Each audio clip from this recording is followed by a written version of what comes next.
This is Three Dog. How can I help? Hate in media is not a new phenomenon, but the violent and systematic targeting of female game developers is. Today on VGS across the Chorus Radio Network, we're speaking to Brianna Wu, head of development at Spacekat, and Jennifer Allaway, a social researcher who covers gaming and the media. She had an excellent article on Jezebel about something called Gamergate. Thank you both so much for joining the program. My pleasure. Thank you. To start off, Brianna, I know, Brianna, rather, something kind of tragic has happened to you recently. If you don't mind, can you go over exactly what has happened in these last 2 weeks?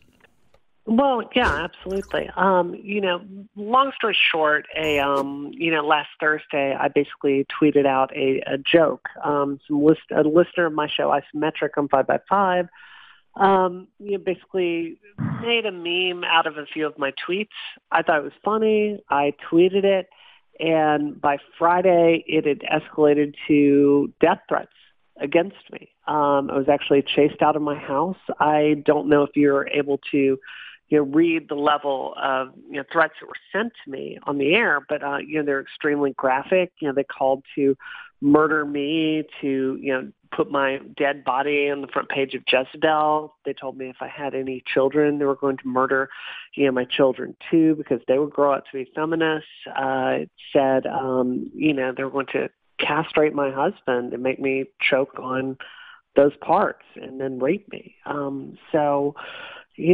Sadly, if you're a woman in tech, death and rape threats are kind of, par for the course. But what happened here is we're really seeing this extremification of Gamergate and the steps they're willing to take.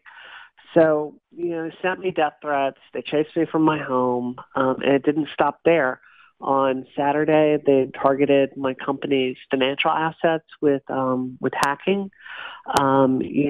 They've gone through and they're continuing to send me death threats and harassment every single day. And on top of that, they're impersonating me professionally by saying outrageously deplorable, prejudiced things with, accounts that look very similar to mine.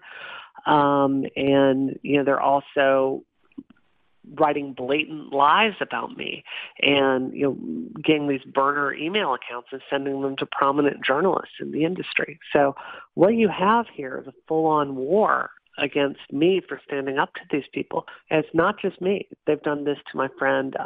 They took out my friend Samantha Allen earlier this year. They did this exact same playbook to Jen Frank until she quit the industry. They've done it to Maddie Bryce. They attempted to do it to Zoe Quinn. It actually got to the point where Anita Sarkeesian, people threatened to shoot up a school because she was there. So what you're seeing here is it's literally gotten violent, this issue of Gamergate, to the point where people's lives are legitimately in danger. Do you feel safe at this point in time? No. I am unable to talk about all the details of the investigation, which is still ongoing. I can tell you it's not a joke that my life is in danger. It is absolutely, I take this very seriously, and, I think someone could get killed over this. I think that's the biggest misconception that people have initially when they read any of the stories of this really tragic thing that happened to you. And thank you again for joining the show as this is happening. It's absolutely courageous, and I really do appreciate it. But I think the biggest misconception is people just think that, language like this is par for the course in the online world, in the gaming industry. But clearly, in this case, it went a step further. No, absolutely. I mean, what you're seeing isn't just, no offense, but if you're a woman in this field and you have any amount of success, it is sad, but it is the truth that death and rape threats are going to be part of your job. And I got used to that a long time ago. But what you're seeing here is as extreme as that is, this is going a step beyond this. I outlined multiple ways that they're attempting to destroy my life and my reputation professionally. And again, they've gone through systematically, and they're taking out women in the industry who the idea is to terrorize us and harass us to the point where we go, hey, there are easier ways to make a living here.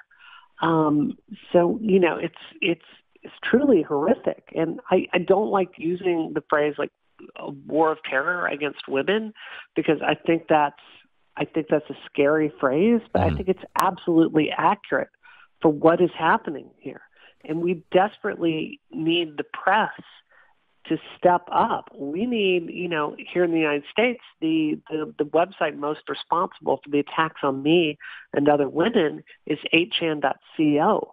We need the federal government investigating this as a hate group. And we need them applying laws and looking at what's happening to citizens in this country, because it's unconscionable. The idea of this new reign of terror against women in the industry as a hate group was a big focus of your article, Jennifer, again, social researcher who covers gaming. What did you find, and how exactly did you come to this conclusion coming into the industry as a commentator? So I was conducting a study this past few months on the desires of game players for diversity in game content and how the industry understands that. It's something I'm still working on, and it's hard to sift through the data now. I was in the middle of data collection when Gamergate found my study, and I have screenshot evidence of the 8chan forums where they agree to pollute my data, and in which they say, if you really want to throw a wrench in this thing, you need to be subtle enough to contaminate the data gathered to the point where it simply can't be used to show anything conclusive. Now, it actually wasn't as subtle as this anonymous poster suggested. They were extremely misogynist responses, extremely racist responses. A handful also used the fill-in-the-box responses to harass me, to tell me to kill myself, and other such things. So when this happened, I sat down and looked at the evidence, and I did a lot of background literature in other articles that have already deconstructed how hate groups form. And when you look at the literature that already exists in the academic community on hate groups, Gamergate fits perfectly. The example I lean to the most in the article is Linda Wolf and Michael Holitzer's study on Hate Group for Dummies, How to Build a Successful Hate Group, which is a very fitting title. Essentially, it began with leadership, which sounds strange because the internet is very much a leaderless place. But you have to imagine that in the case of Gamergate, they don't need a concrete leader telling them what to do at every single moment because of the leaderless place of the internet. What they needed were figureheads to start the movement and occasionally guide action. So in the case of Gamergate, it was incited by Zoe Quinn's angry ex-boyfriend, spreading salacious rumors that haven't necessarily even been confirmed. So, which to have a movement gather around journalistic integrity when those rumors haven't even been confirmed is very ironic and hypocritical of them. That's just a side note. But essentially what they have are these figureheads such as YouTube personalities, right-wing journalists, and Twitter personalities who command their attention and will occasionally say things that draw their attention. So Adam Baldwin, for example, is the person who named the Gamergate movement. And whenever he tweets Gamergate and mentions somebody, they all of a sudden have hundreds of or thousands of threats. It is an organized movement. Or if you go into 8chan themselves, there is a very clear set of, okay, we're going to agree as a collective to make this action happen. There is an organization in which, even though they don't have one person in charge, because they have the same goal and they're operating together and they have figureheads kind of guiding them and their mentalities, they're able to operate together. And they also have other stuff that help outline this. There's recruitment, in which they use self-deprecating language and frame it as other people's language, and they use it as the enemy's language, and that therefore means that, okay, well, they feel this way about us. They think we're these basement-dwelling losers. They think we're this, so we have nothing to lose. This was taken, again, from screen caps of 8chan boards and more analysis of background literature articles. And they use this created mob mentality of we need each other to survive because no one wants us. And they use that as a way to drive actions such as threatening others. And that's how we go from, nothing at all, essentially, 2 months ago to this sudden surge of organized attacks. And that's why it's become such a huge problem suddenly. And really why we need to stop paying attention to it because, we need to pay more attention to it, rather. That was a misquote. But because what's going on right now is the more our media has been silent about this, they have taken that silence as acceptance of their ideas. And so by taking this silence as acceptance, they have continued and gone further and further and further radicalized themselves and dehumanized the subjects that they have observed. And what this has done is this dehumanization and this radicalization has led to Intel pulling their ads. It's led to Brianna and many other women getting harassed. This is what led to my data getting corrupted, which honestly has nothing to do with their movement. And if we don't stop this soon, there's a very strong likelihood someone could get killed. And that's the worst part of all of this. It is the scary side that I really think a lot of people, even who are watching the industry, aren't aware of, and people outside of it certainly aren't. Now that there is a little bit more of a pickup from the mainstream media, Brianna, I know that you have spent some time talking to great organizations about these issues so far. Now that it is starting to be picked up, what has been the reaction that you've seen from pundits within the gaming industry? Well, I think it's twofold. Can I tell you, it is hard enough to be chased from your house, have your life threatened, and pay the professional consequences of an entire campaign against you. That is hard enough. But in the middle of that intense psychological trauma, to try to get out there and to, go on MSNBC, the BBC, talk to The Guardian, go on PBS. I mean, this has been one of the hardest things that I've ever had to do in my life. If you see me on television, you can see I am tired, I'm disheveled. But the reason that I have had to go and do that is because the video game industry is an overwhelmingly male industry, and our press is even more overwhelmingly male than our game development side is. So what you have had in the games industry is a lot of organizations that up until very recently have chosen to do absolutely nothing. They have not reported on it. They're not telling anyone about it.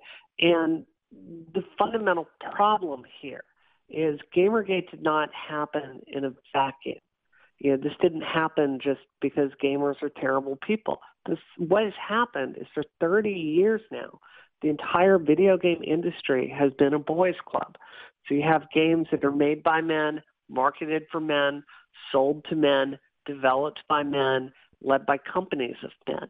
And it's the exact same way with journalism. I did a piece this year that was looking to just find out how many women voted for Game of the Year in my industry, and it was practically none of us. So you basically have the gaming journalism media, which again is overwhelmingly dominated by men, who frankly just don't report on rape and death threats against women in this industry.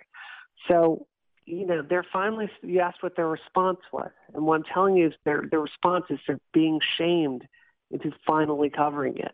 It has come at a deep, deep Pyrrhic cost for myself and the other women that have been targeted by these people. Well, it does. Again, has there been a sort of a backlash from Gamergate now that it is becoming more public in these organizations that weren't covering it, that were the mainstays of the gaming industry, that have been the place that people go for their news, and now finally they're talking about it?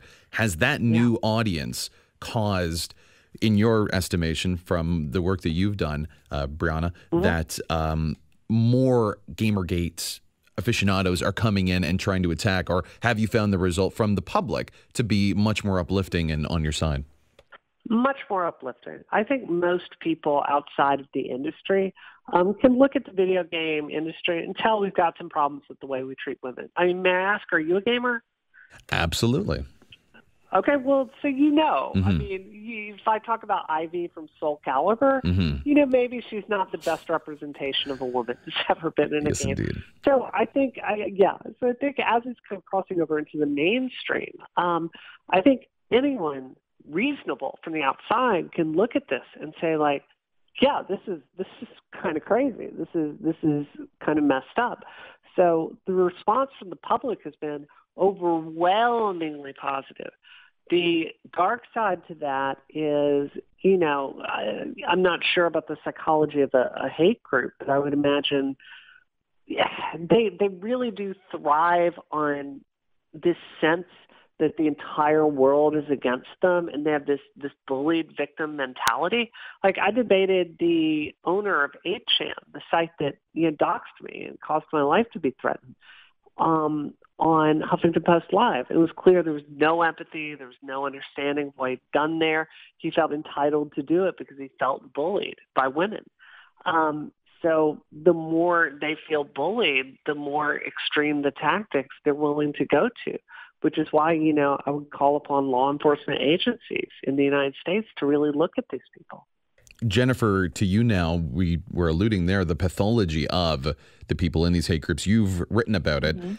Now that it is progressing and it's going to a much wider audience, what do you think is going to happen with the mindset of a lot of these people who are part of the Gamergate group based on the work you've done so far?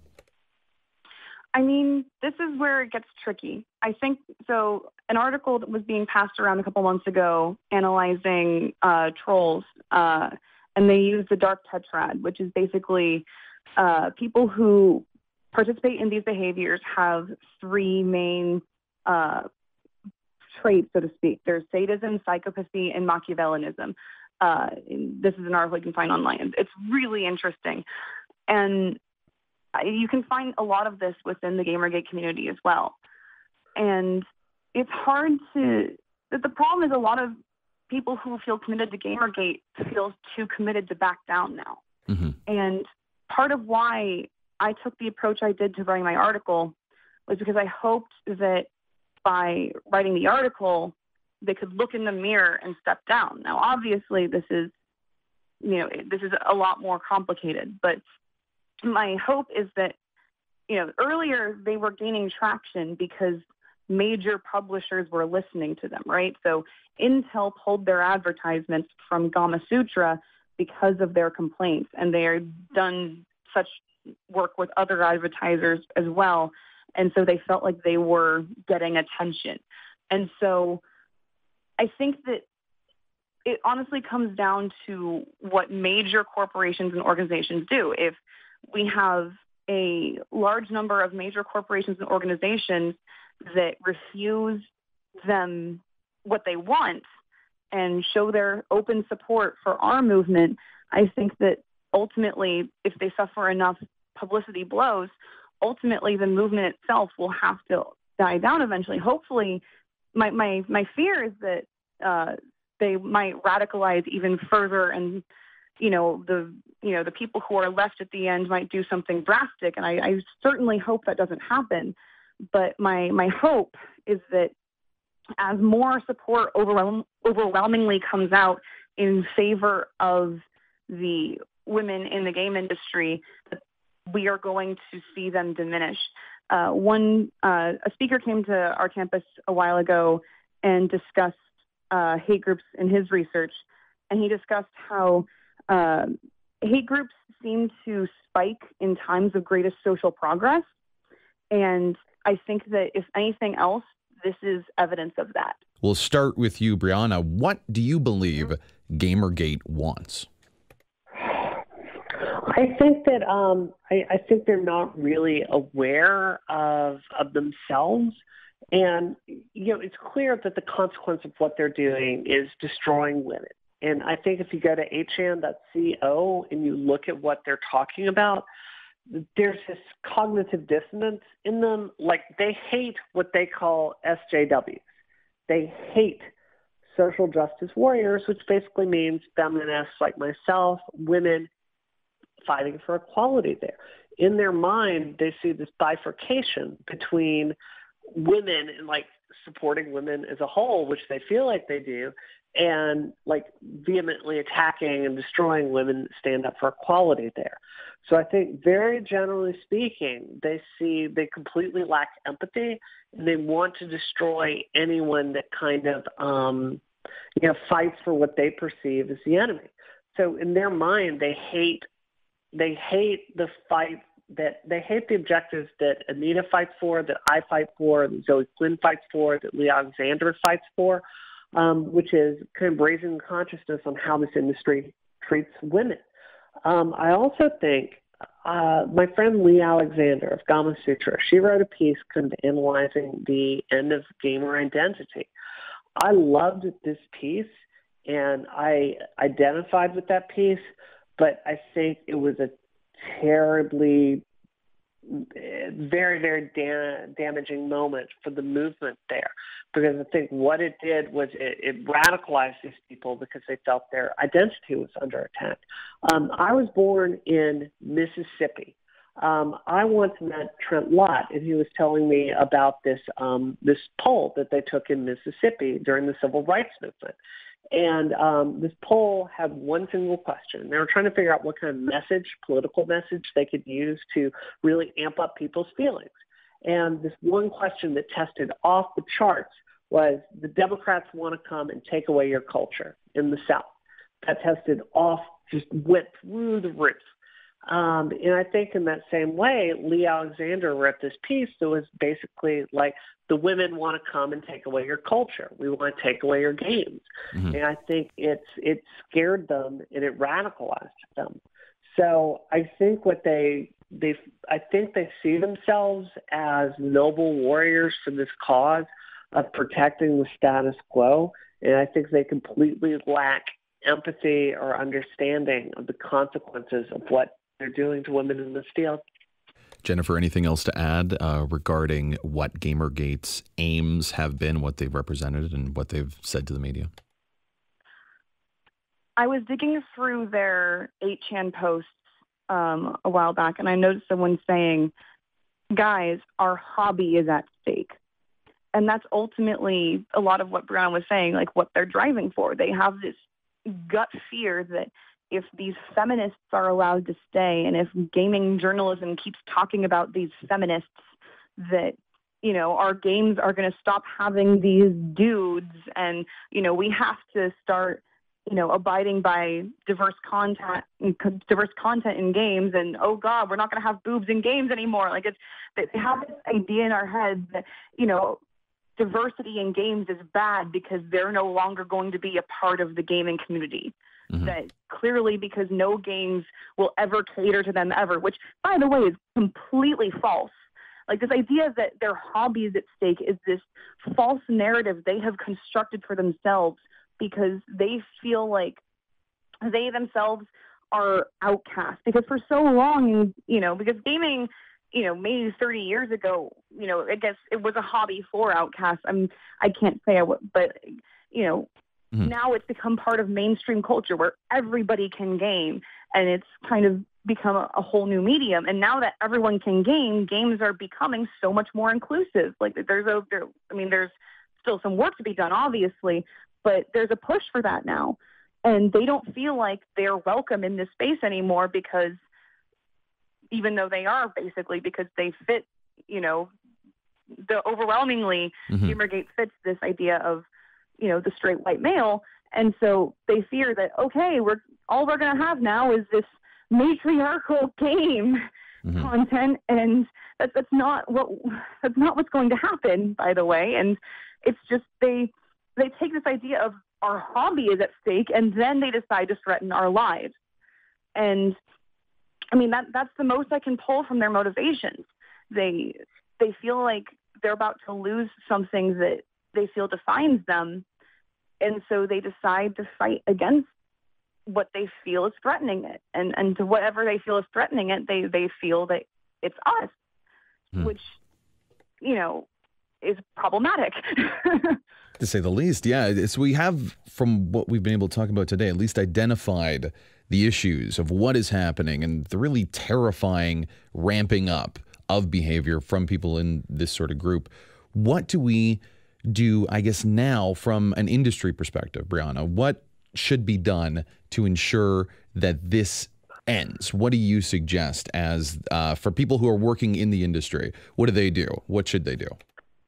Well, I think you're already seeing it happen. I mean, this has been the worst week of my life, but it's also been one of the best because, I don't want to say like I did this whole victory, but I certainly think that I played a part by kind of bringing national media attention to that. And what has happened in the meantime this week? You saw the ESA, which is the biggest trade group in our field. It's basically, the Entertainment Software Association. So the biggest trade group, they came through and they unilaterally, without question, denounced Gamergate. And you're starting to see the game journalism institutions have chosen to stay silent so far. They're starting to speak up. I'm not going to get into private conversations I've had with people, but I can tell you that I have been talking a lot to some of these press places. They've chosen not to cover it. I can tell you they're having really hardcore conversations inside of it. I can also tell you that like some of the biggest things that Gamergate considers successes, I'd say stay tuned on that because there are going to be some announcements coming very soon that are really going to you basically have some people that are going to be standing behind the women in this field.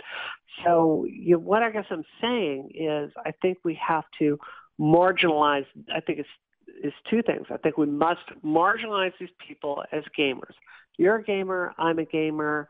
We as a community need to, without question, condemn these tactics of terror against people in the industry. Secondly, there has to be a law enforcement component of this. I grew up in Mississippi, a state that even today is sweltering with the heat of oppression. And that didn't happen serendipitously, like allowing black people to go to school at the same place as white people. You had to get the law involved. And that is why, I'm actually going to do my best to go sit down with Elizabeth Warren, who's my senator here. I think we need legislation that makes it possible for law enforcement to find and prosecute these kinds of people that say these things. I have to say, I'm someone that, like many people out there, I'm a software engineer, and I am scared at some of the power the United States government has to spy on people in countries all around the world. That terrifies me, but I do think that there are medium steps we can take to make it possible to find these people and prosecute them. So I really feel that this has got to be, a multifactorial movement to kind of quash this out because ignoring it's not working. Like the status quo is destroying people. And as a consumer, as a gamer looking in, what can we do? People who are listening to this program that don't want to be associated with anything that has to do with Gamergate, what do you recommend as someone that has been victimized by this organized group? I think, speak up, tell the women you read about in the news that you support them. I think that's really big. The main thing that women need in all of tech, and this isn't just in games, but across the board in technology, women need men to stand up and to help us address the blatant issues of sexism that exist. Very often, I speak very often professionally on issues that women face in the workplace with not being promoted, with sexual harassment, with not having our ideas taken seriously. I speak to these things very often. And I actually sometimes I was laughed at by someone, a male, a high-level male in this field, who just felt like that was a women's issue. It just wasn't his problem. Well, the truth is we cannot fight this stuff without men and women working together. The sad fact is your voice means more than mine because I'm just dismissed as that woman that's upset about whatever. We need men to call out as peers. We need to call out their other peers on this behavior when they see it because, it's only at social pressure that's going to make them stop doing it. Absolutely. And Jennifer, from the kind of journalistic side of things, you've been looking at this for a little while. What do you think that journalists should do who are commenting on this to really end it, to really make sure that we stop and we don't allow this to subsist on any sort of level? They need to stop treating this like a unbiased situation with two sides they must report on. If this was a situation with any other hate group where people were being harassed and threatened, they wouldn't go to the hate group for a statement. And yet we still, in the past week, have seen people going to Gamergate sides trying to get their statements. And quite frankly, I find it disgusting and I find it terrible. And I think that it's an insult to the women who have been struggling with these people, who look at news sites trying to see what people are reporting on in Gamergate and finding people who have harassed them being quoted defending the movement, because all it does is legitimize their cause. If we need to defeat this movement and make our industry better, we need to realize that, guess what? Not every movement, not every issue has two sides. Some have 8 and some only have 1. And this is an issue that only has one side, and that is that women are being habitually threatened, abused, and are fearing for their life. And whatever the other side is saying to justify that is not okay and does not deserve anybody's voice. It doesn't. Mm-hmm. Well, absolutely. And I'm so happy that we were able to actually talk to the people who are living through this, as opposed to just ripping and reading news stories that I think a lot of major game sites have done. Brianna, have you been approached by some of the biggest aggregators of gaming news to get your side, or has it really been the alternate where people are just ripping other stories of the work that you're presenting out there and trying to get the message across? It's been both. It's been both. I mean, I probably couldn't even name all the press I've done. NBC, ABC, CBS, MSNBC, PBS, Bloomberg, New York Times, like Washington Post. I mean, I could, and that's just here in this country. So, I have been inundated with press, and I've talked to anyone that I can possibly talk to about this. There has been a lot of that reportage, but it's generally, as long as they're getting the issue out there, I'm fine with that. I have to say the one journalistic place I personally have been disappointed with is the Huffington Post. I think I don't think many people would call them like a fantastic, organization when it comes to journalism, but I deeply agree that, not every issue has two sides, and they've been very consistent, actually giving, I would argue, more voice to, Gamergate and legitimizing that side. And, I've been very disappointed in them for that. Game journalism collusion, beyond Gamergate, beyond the issues of what's happening now, you mentioned this before, Brianna, that there was a problem in the industry before this began. Let's spend a little time, if we could, talking just about that. How many women do you know that work in the video game industry? I think I know all of them. Polygon has a lot of women. These are just fantastic women. Polygon is the best site in the entire game journalism, world for hiring women. Then, IGN, I think they have 2 women on staff right now out of their entire staff. Giant Bomb has 0. Joystick, I think they have 2. So you really see very, very few women in this field that are able to be, employed as reporters. So it's a major problem. One of the things Gamergate, that they ostensibly are so upset about is they feel like collusion between, game companies and, game journalism outlets is too far. But I think it's really telling that they don't go after the AAA titles. They go after, Zoe Quinn, who's barely made any money out of Depression Quest, which is a game that's free, that helps people, understand their depression better. It's my opinion that they do have some legitimate things that they're going for, but I think a much bigger journalistic problem is the complete erasure of women's voices. There's a large campaign right now where we try to talk about, let's get our daughters interested in technology. Let's get our daughters interested in technology. Let's just get girls to get interested in programming. I have to tell you, it does not matter how many women you get to grow up to be programmers if we still have them entering the field in this environment that's so toxic and sexist in ways it doesn't want to think about. I also want to say, if you're a female game creator and you're trying to get your voice out there, we will never have our work evaluated fairly until we have more female journalists. In my own game, Revolution 60, this is a game of a bunch of women having an adventure the way a billion games have had men having an adventure. Yeah, I can tell you a lot of the guys who have reviewed my game just don't get it or they ignore it.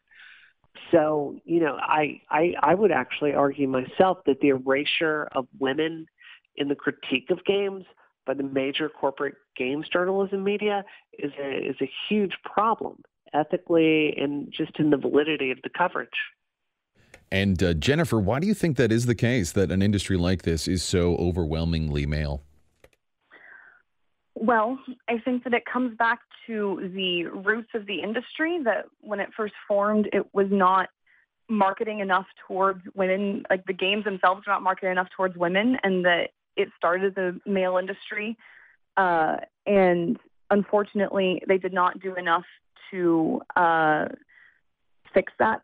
I know that in my first study on the prevalence of sexism in the game industry and how that impacts game content, I found that 60% of women admitted to experiencing sexual harassment within the game industry, and that over 3/4 of women knew another woman who had experienced sexism within the game industry.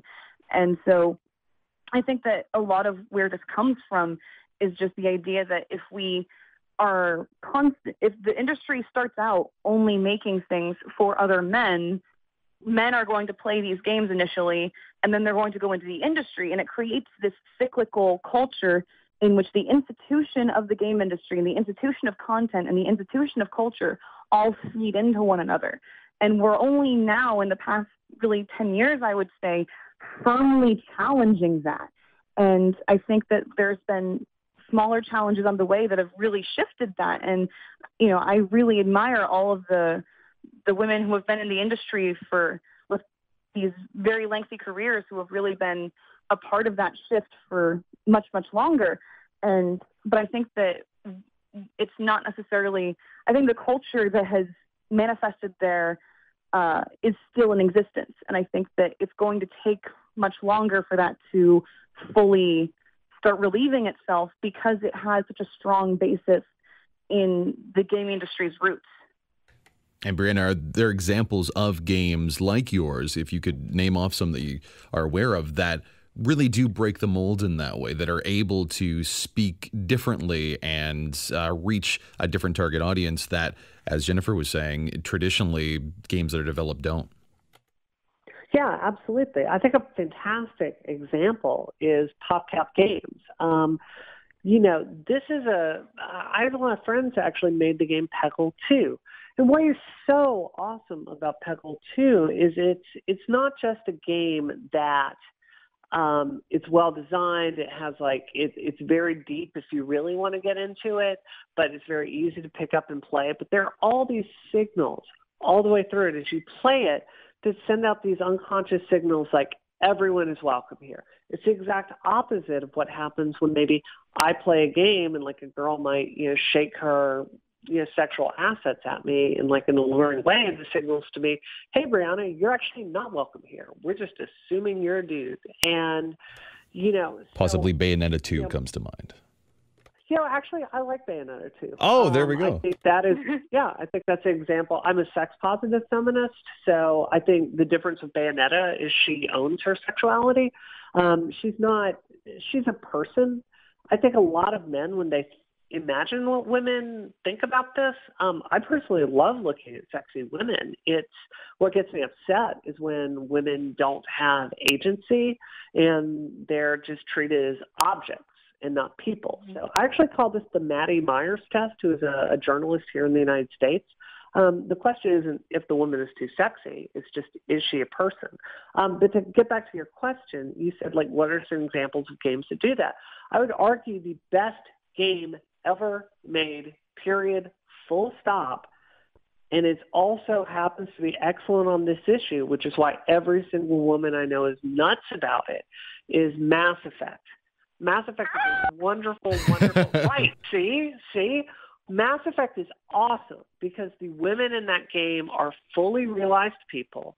They're beautiful, but they have stories. You relate to them on an emotional level. And, even though it's a universe with a lot of problems, like social problems, you always get the sense that women are part of the story. So, I just think it really only comes down to having women included on your development team. All the writers, most of the writers I personally know in the industry, go and work for BioWare. And, I think that is reflected in the excellent product that they make. BioWare, of course, is a big friend of our show. They've talked with us many times, so it's great to see that their product is resonating so well with so many different people. And from a male perspective, as a gamer, I can't tell you how many times I've played BioWare games as a female protagonist to try and get an entirely different experience that I just can't find in other sorts of games. And talking to the developers of the new Dragon Age, that was one of the biggest things that we talked about. Of any sort of experience that you want to have in this fantasy setting, any sort of sexual orientation or relationship that you want to develop with these characters that are so nuanced, that are so developed by so many hardworking people, is something that is offered. And I think fundamentally, what we want as gamers is to just have characters that are realistic, that are real people, like you said, regardless of the gender. And I think, like you very, very accurately touched on, there has been not enough female characters that fulfill that sort of criteria. Yeah. I mean, you have to be as bored as I am of Princess Peach getting kidnapped at the beginning of a Mario game. Like they just did that in the one last year, Super Mario Land for 3DS. And, it's really not that complicated.